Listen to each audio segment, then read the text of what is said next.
Welcome to Mysterious Goings On. I am your host, Alex Greenwood. Thanks for checking us out. Here we are again, episode... Oh my goodness, what episode are we on now? It seems like forever since we last spoke, although I know that the last time we spoke about the unfortunate hurricane damage that was being done to the setting of many a John Pilot story and book, Key West, and the adjoining environs.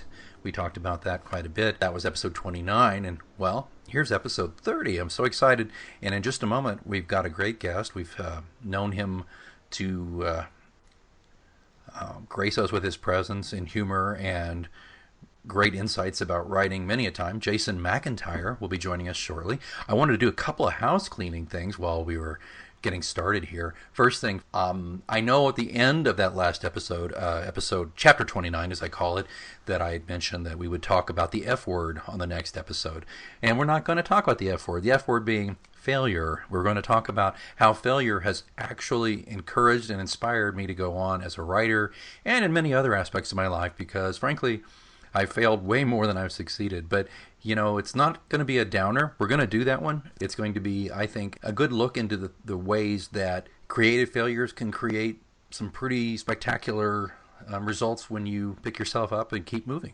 In fact, we might even ask our guest a little bit about his greatest failure. Maybe he'll think about that while we're talking. Again, don't forget, you can follow me, Alex Greenwood, J. Alexander Greenwood, the pen name, but you can call me Alex on Twitter at @A_Greenwood.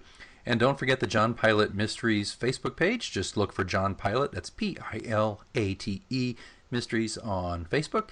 And the mothership, Mysterious Goings On, is actually at pilotscross.com. That's pilatescross.com. And you'll find our blog and our store. If you want autographed John Pilot merch, you can order it right there at a low, low price. Holidays are upon us almost. It's almost Halloween time, as a matter of fact. So you want to get some autographed books to give to grandma, grandpa, aunts, uncles. Just give it to somebody you love. Well, then again, if you don't love them, maybe it's a good idea. I don't know. So I'm hearing something, and I think it's got to be our guest, Jason McIntyre. Well, come in. Hi, did you order a pizza?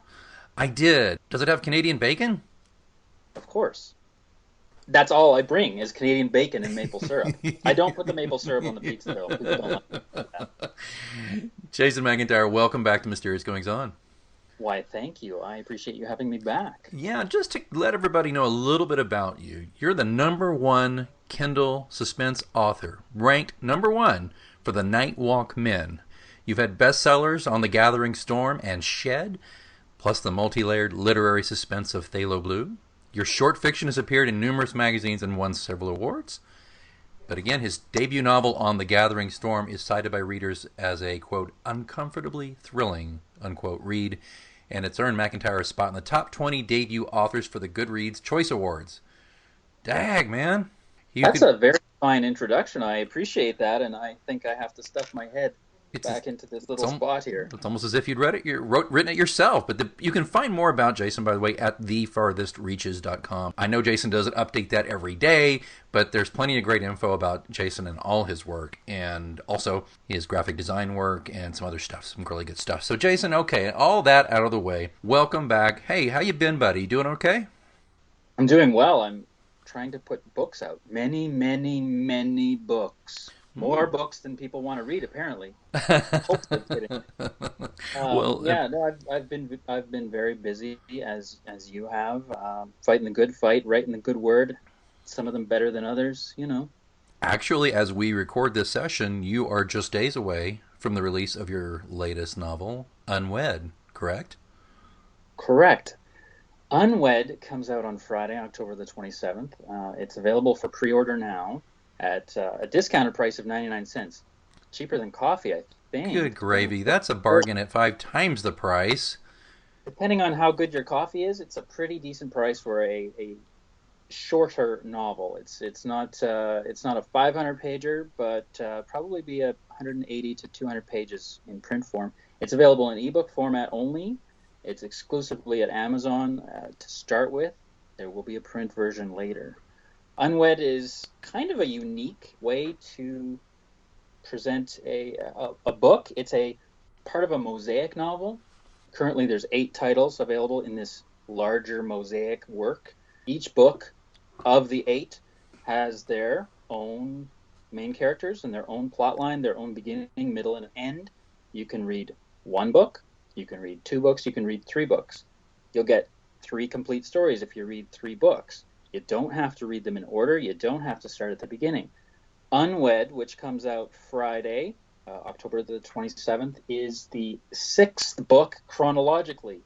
But that doesn't matter. You don't have to read the first 5 because they all have different stories and different characters that feed into a larger mosaic of what's happening in this particular setting with this large cast of characters. Well, when you mention the setting, it's Dovetail Cove. What is Dovetail Cove? Can you give us a little background on what it is, where it is, how it is, and when it is?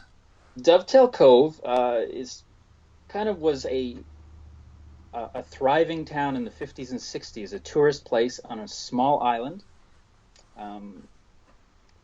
And it's much like your own neighborhood or the town where you grew up.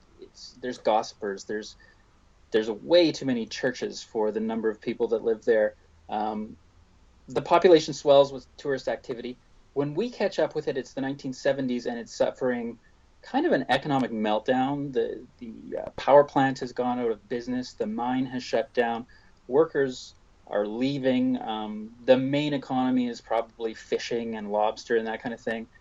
So we have an interesting mix of well-to-do folks and those that are kind of on the lower spectrum, close to poverty. So it offers a great chance to kind of visit all the different aspects, society in a microcosm, if that's okay. And it's interesting because while the fictional town and the island is technically Canadian, it's populated as well with lots of Americans, and the overriding genre is kind of Americana, if I may, like a gothic horror literature kind of a feel for the town and these stories.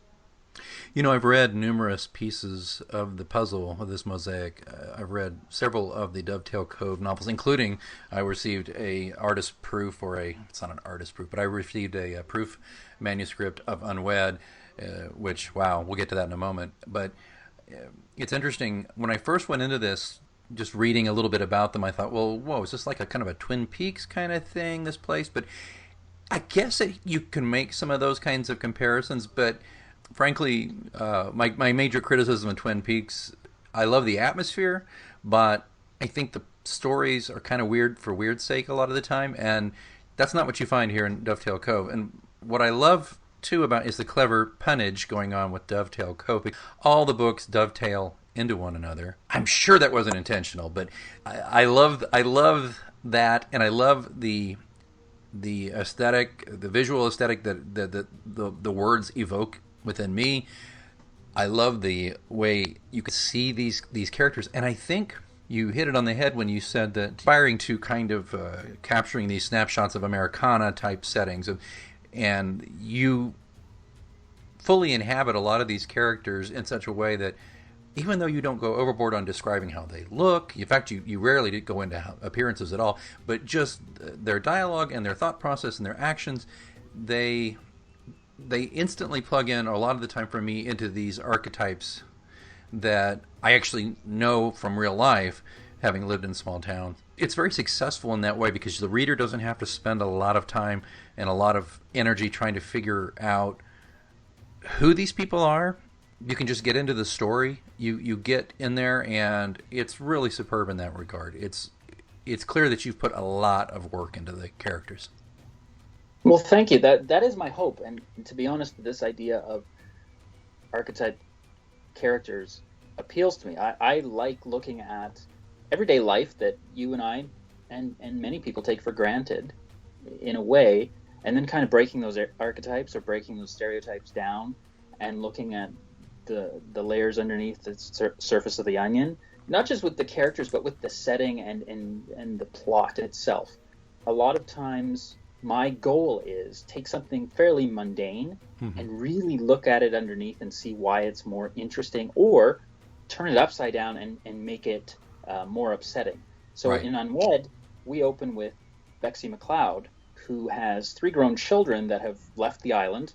2 of them, the 2 boys, have gone off to become lobster fishers, and the daughter has had her own traumatic experience, and she's now left her mother behind. Bexy's in a wheelchair, and Bexy, we don't know exactly why yet, but Bexy's returning to her church, her former Catholic church, and we don't know why, but she hasn't been back in at least 4 years, possibly longer. And to me, that's interesting. Going to church is a very mundane activity for many people of different faiths. They go every Sunday. Why now would we be interested in Bexy's situation that she hasn't been, or hasn't felt that she's been welcome? So to me, that's, on the surface, that's a fairly mundane beginning. But my hope is that readers will quickly be asking, well, why hasn't she been? And that's very much at the center of Unwed. Why hasn't she been to church, and what is now going to go on now that she's back in that church in Dovetail Cove? Yeah, and what I like too about the series, such as, I mean, it's weird to call it a series because it's really not sequential, but it is a series in that it takes, for simplicity's sake, we'll call it a series. How about that? I mean, you've even, sure. Right? I call it the series that's not a series, because readers want series, they like series, they understand what that is. This one is different, but for the purposes of maybe selling it or appealing to those that love series, I've kind of pushed it into that mold a little bit by sequentially numbering them. Initially, there was going to be no sequential numbering whatsoever. Right. But I found that readers, they wanted a starting point, some of them. Others have jumped in and read along as I've released them out of order because, as one reader says, I'm devious. You really are. I try not to play favorites in the books. I've read many of them. I haven't read them all. Looking back and thinking, I've read BLED and Redhead and Zed and Unwed and Shed. You've read most of them. I think. Wow. Oh my gosh. I think I have. I've read. I think the only one I haven't read is Fled, I guess. I think so, and you've read Dread as well. Have I read them all? There's no way. You've read them all except for Fled. Yes, sir, you have. That's it. Yeah, Fled's the one I haven't read. Or you're a really convincing liar. Well, no, I definitely have. But here's the thing. You may have noticed a theme here. The titles all have the Ed sound in them. Yes, and there is not a single book called Ed, and there is not a single book called Ted. But I don't recuse myself from the responsibility of possibly having some rhyming characters in there eventually. That I think that would be only natural. They're great too in the sense that they're not all the same. If we're going to take this into what genre are these books? Well, I hate to break it to you folks, but each book is a different genre basically. I mean, they're linked together, but I mean, correct me if I'm wrong. Tell me if I'm being a little too on the nose about that.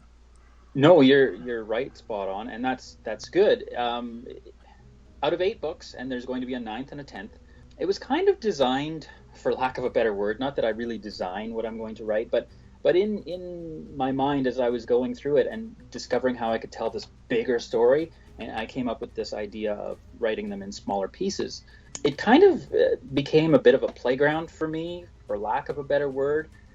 I wanted to write a bunch of different kinds of genres before I kicked the can. And this model that I kind of came up with afforded me the opportunity to do that.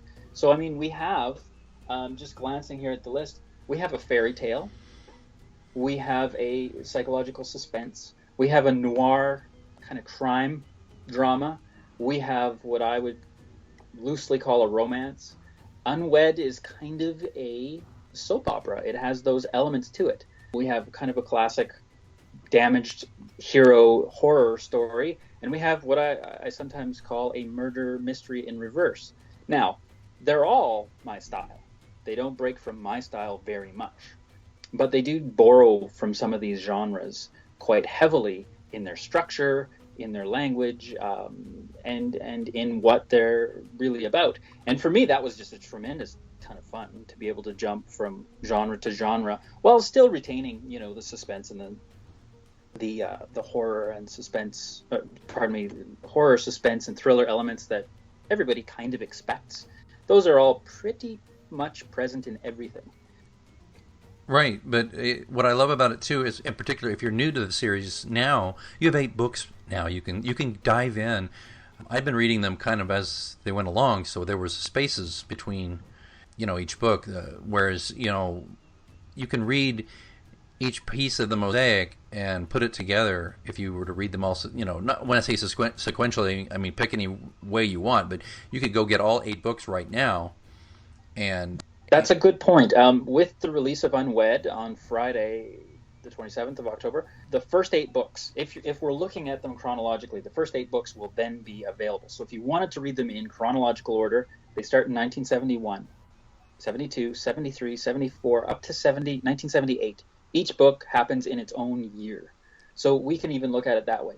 But again, you don't have to go that route. You can pick any one that appeals to you. And start there, and if you enjoy it, pick up another one, because you'll get a bigger story. You'll get more clues as to what the heck is going on here. Right. And then the 10th book is going to pull a lot of these favorite characters back that readers over the last, 5-6 years since I've been publishing this series. It's not a series.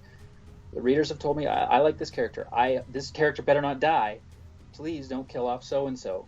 Many of those characters, some of them did die. Sorry. But many of those characters that are still with us will be back for that 10th book. And some of them that did die, they might actually reappear as well. So, stay tuned for that. That's so cool. There is so much to recommend these books, and I'd be remiss if I didn't mention also the very vivid covers, the cover art, which I believe did you do all of them? I've done all of them, yes. It's one of the things I do for other authors as well. I design book jackets, both print and ebook. I also do advertising, graphic design for social media and print if that's a need. Yeah, if people listening to this now wanted to get in touch with me, I'd be happy to help you out with graphic design for your book. I tend to do, slightly unusual designs. I try not to follow the tropes, not just with my writing, but with the things I design. I want to create something that stands out on the shelf for authors and their readers. So yes, and I've done all of Dovetail covers as well. Yeah. If you go to Amazon.com, and the link's in the show notes, by the way, to the pre-order for Unwed, and you can go from there. You click on Jason's name, and you can go find the series. And by the way, if you hear some noises, we're having some work done here at Stately Wayne Manor, so I apologize ahead of time. I'm hearing the workers. They're starting to install some countertops, which makes me excited. All right, anyway, if you want to go to Amazon, go to those links. You can see these very vivid covers. I'm not going to say which of these books is my favorite, but I will tell you I have a favorite cover. Oh, okay. Which one? I absolutely love Redhead. Yeah, it's a very powerful cover. In my opinion, as a designer, I felt like I really hit on something with that design. Well, it captures a noir feel, and there's some menace and some sex, but it's just, I don't know how. If you're new to Jason's work, I'll just tell you, they don't leave you very quickly. Now, that's a compliment to a writer, but honestly, it's like when you see a movie and you wake up the next morning and you're still kind of thinking about it, or you read a book and it's still with you a few days later. That's, to me, the hallmark of something that it may have disturbed you. And I'm not going to lie, some of Jason's stuff really disturbs me. And I don't mean that in a bad way. It's meant to be disturbing. But it's funny because he's been a guest in my home, and I really care about him very much as a friend. And he's got this phenomenal reservoir of darkness that he can tap into, and I get a little disturbed when I read some of the stuff he does. But these covers are gorgeous, and I don't know why you don't enter them in contests, because they're fantastic and you would win every time. They're just so great. Well, thank you for saying that. Now it makes me wonder, as a guest in your home, how did you sleep at night knowing that this creep was, in the guest room? We locked the door. Yeah, I bet. I heard the click. Yeah. I thought you were locking me in, and maybe you were just locking me out of the rest of the house. I don't know. I contemplated locking you in. I know that, but no, it's quite a it's quite a imagination, a subconscious, whatever it is that you can draw upon. It really is. I appreciate that. I should probably mention at this point, some readers I find take what you said just now to mean that there's a lot of adult subject matter. There are mature themes Mm-hmm. in some of the books. Some of those mature themes drive the plot, drive the characters. I don't have a lot of profanity No. in my work. There's some, because I think there's a natural way that we speak in the 1970s, the 80s, the 90s, and up until now. There's, it's just the way some of these characters speak, that they use four-letter words, etc. But it's not an overabundance, I don't think. No. And there's not an overabundance of graphic violence No. or graphic sex. There are those things to a degree. One of the things that I strive for is I don't really want to be a gore meister. I don't want to have blood on the walls, for what I'm writing. I don't necessarily need to have so much flesh and sexual tantalization in what I write. I think often less is more. Not to say I don't want to describe the scene fully and the important aspects of things. I just don't think I would be served, and I don't think the story would be served in these books with gratuitous sex, violence, profanity, and that's just the way that I do it. So yeah, that's just something worth mentioning, I think. Well, to be clear, when I say I've been disturbed, and that's the thing too. I'm clearly not being disturbed by a gratuitous gore fest or a raunchy sex scene. I mean, there's, like you said, there's plenty of nuance there, and there's plenty of things that bring it to mind. But that's the thing. You give us as a reader the ability to formulate our own horrific visions and our own, how an explicit sex scene might look, because it looks different to every reader. And ostensibly you're going to be, with the prompts, so to speak, from Jason's work, you're going to be creating imagery of a raunchy sex scene or of violence or gore that speaks to you. Jason, you leave it to the reader, which is great. So when I say disturbed, though, you push those buttons quite well, because yet without all those things spelled out for you, I still carry the story around with me, days after I've read it. That's the same thing when with your book of short stories, which I believe you're going to let us know a little bit about that too. But I've read some of your short stories, and oh my goodness, I carried some of those around with me. And I'm not the first person to say this, but I totally believe this. It's a pity there's no Twilight Zone on anymore. I just think you'd be excellent. You'd be an excellent writer, if not showrunner, of the Twilight Zone, because you really do nail so many things with your work. You really do. Great storytelling. Well, thank you. I appreciate that. Yeah, that's my hope, is that I'm using an efficiency of words to hopefully evoke, I guess is the word, evoke in a reader some sort of response. Somebody said that one book was guttural or visceral. That's a word that gets thrown around a lot in indie publishing and big name publishing. Visceral. Yeah. I actually, my hope is to actually write visceral work that actually punches people in the gut without necessarily ripping open a gut, if you know what I mean. I don't necessarily need a reader to visualize or see blood and guts to think about heavy repercussions, physical repercussions, mental repercussions. And I love when a reader says exactly what you said. So I appreciate that a book stayed with me, even though it wasn't, like I've said, gore and extreme fiction in that way. I like to do the extreme part of the fiction in the reader's head. That's my hope. And if I'm succeeding at that, then I'm firing on all cylinders if I can do that. I think you truly are. It's always exciting to know that there's another Dovetail Cove book on the way, and I'm a little nervous now that I know there's only 2 left. Well, that's interesting. So 1979, which is the last year of this decade of the 70s and the last year of the decade of the Dovetail Cove books, has another book, and my hope is to put that out in November, December. I usually don't advertise dates, because if I don't make them, I don't want to set anybody up for expectation and then fail to meet it.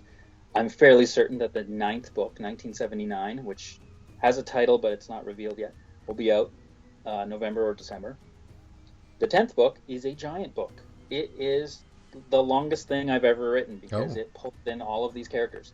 So yeah, it will be the final Dovetail Cove book, but it's going to be, I'm hoping, as long as all the other 8 or 9 books combined, almost as long. Good Uh, Lord.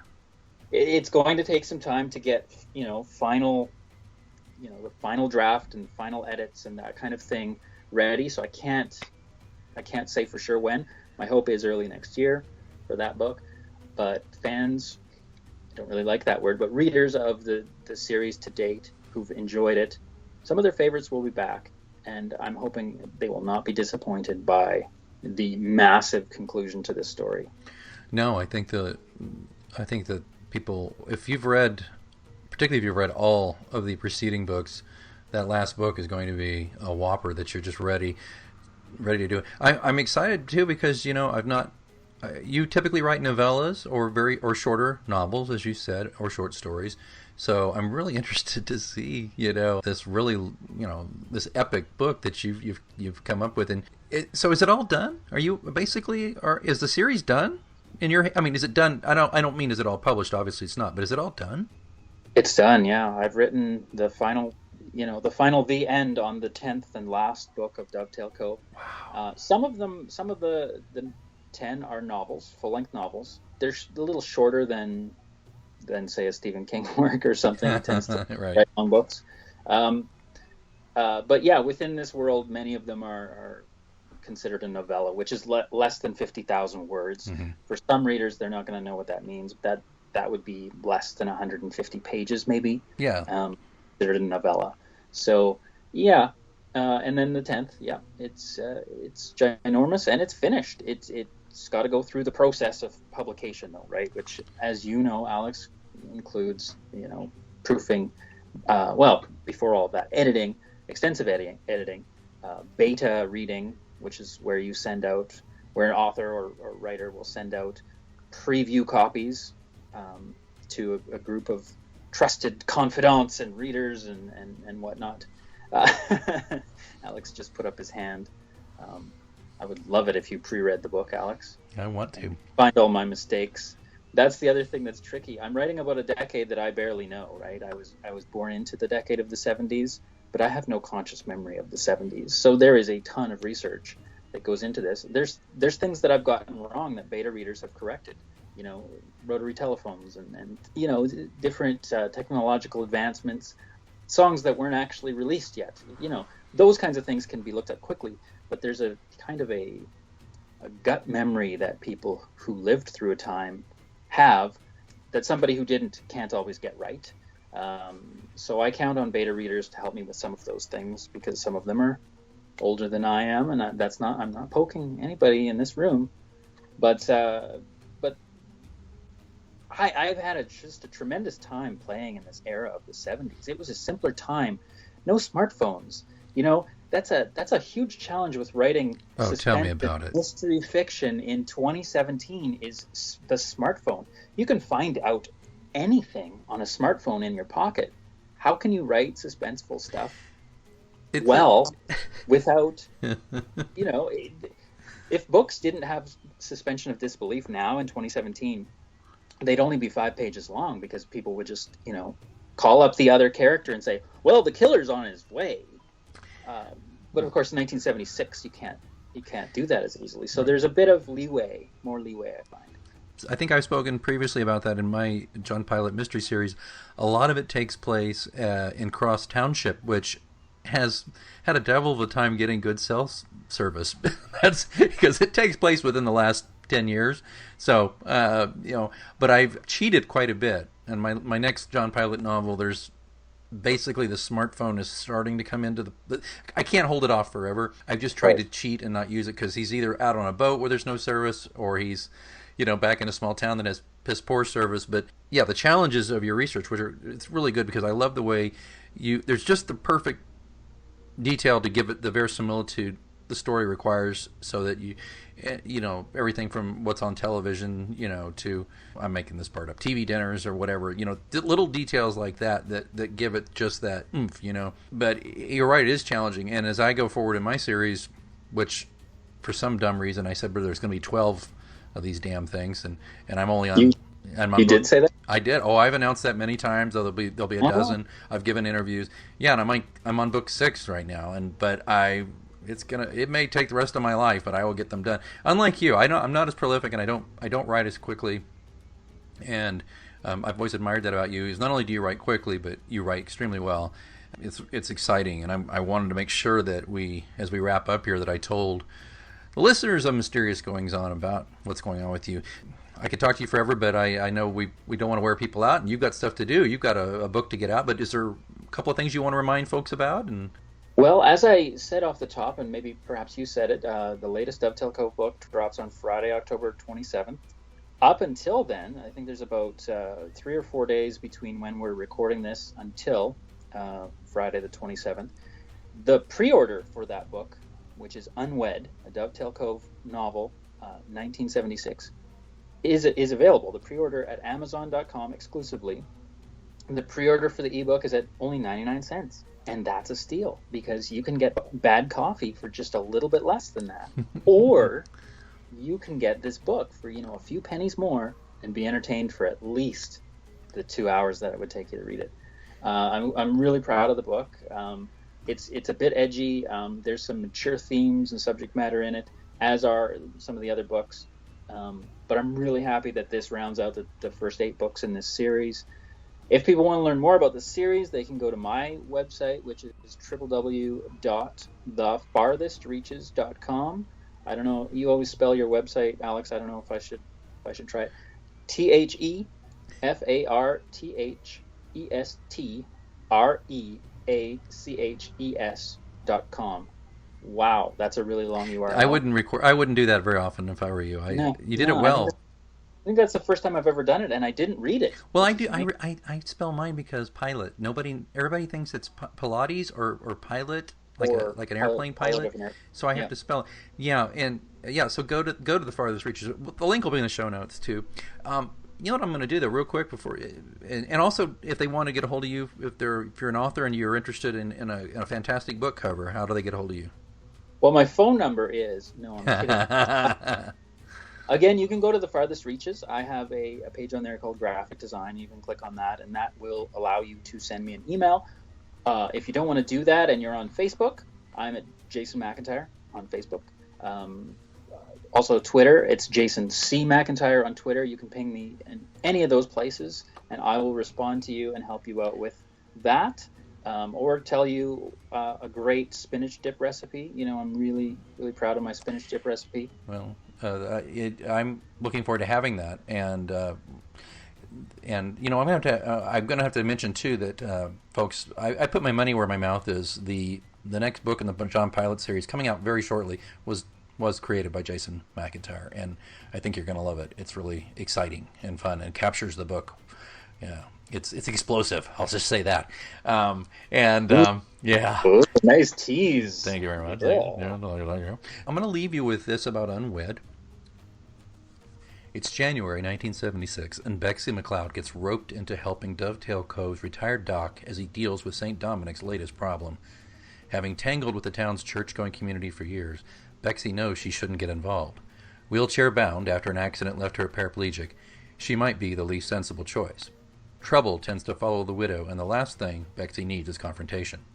But now she's finding herself enamored with the young woman she's helping. Bexy may just have to go toe-to-toe with one of the most prominent members of Dovetail Cove's upper crust, and its head priest. In Unwed, a Dovetail Cove novel. I've read it. It's great. It's a great introduction to the series, but you can't go wrong with any of the other 7 books. I really recommend it, folks. Jason, anything else before we cut this one loose? Just to mention, there's absolutely no Canadian bacon in my spinach dip recipe. That's really the only thing. If listeners can come away from this half hour or however long we've spoken with one idea, it's that Canadian bacon is fantastic, but it does not go in the spinach dip. Yeah, that's true. And little known secret about my Canadian friend, he doesn't like maple syrup. He gags on it. I do. It's just a personal preference, and quite frankly, I'm tired of everybody sending me maple syrup because I'm Canadian. I don't understand. Yeah, why? Make fun of my accent. That's fine, but stop sending the maple syrup. Watch, I'm gonna actually get some readers sending me maple syrup or coupons or something. It's hilarious because you live in the land, that invented it practically, and they're Yeah, sending it to you. the maple leaf is right there on the flag. I look at it every day. You know what I mean? So yeah. Oh man, that's But yeah, hilarious. the irony, right? The irony. It's I like also hate cold weather too. I don't like that. So there's that. that's something else. Well, it's yeah, it'd be like people sending me as an American author, I don't know, hot dogs or something. I mean, Sure. no, I can get them here. It's all good. Yeah, All right. exactly. Well, listen, folks, this has been so fun. Jason, thank you for being on the show. Thank you. Thanks for having me back 75 times. It's my Oh, wait. pleasure.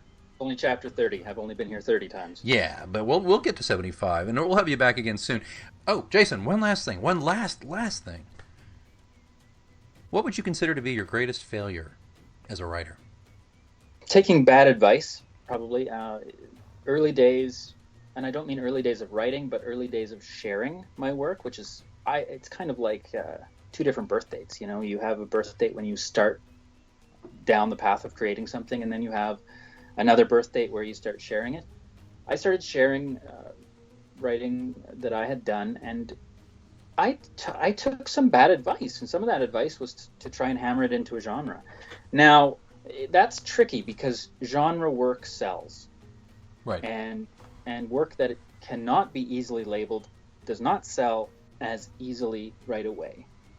So when I say it was bad advice, I mean it was bad advice for me to take pre-existing work that I had worked really hard on, and it was as I felt it should be, written in the way that it is, mixing, bending genres, pulling in different pieces of genres based on my experience as a reader and what I liked and what I was experienced with and what I thought I could write to tell this particular story, and trying to take some of those influences out. You can't do that without affecting the quality of the story, in my view. And I think I damaged some work and shared it, and it didn't do well, and people didn't get it because it was lesser. It was made lesser by trying to